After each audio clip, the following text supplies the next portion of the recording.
সময় না মানুষকে সব কিছুই দেখিয়ে দেয়। সময়ের সঙ্গে সঙ্গে অনেক কিছু পরিবর্তন হয়ে যায়, অনেক কিছু পাল্টে যায়, ভালো কিছু হয়, অনেক সময় খারাপ কিছু হয়।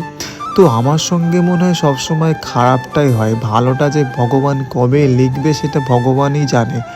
যে মানুষটাকে আমি সবথেকে বেশি ভালোবাসি তার সঙ্গে সবসময় খারাপটাই কেন হয় সেটা আমি জানিই না। আমার মা আমার জীবন, আমার স্বর্গ, আমার ভালোবাসা, আমার শান্তির জায়গা।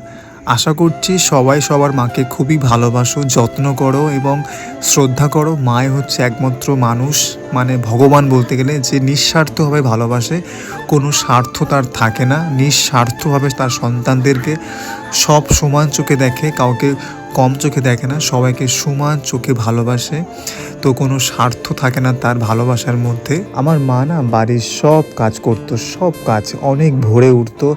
কিন্তু এখন না ভগবান এমন করে দিয়েছে, মানে আমার ভাগ্যটাই পুরো পরিবর্তন হয়ে গেছে। 2024 সালে জুলাই মাস থেকে আমার জীবনটাই পুরো পরিবর্তন হয়ে গেছে।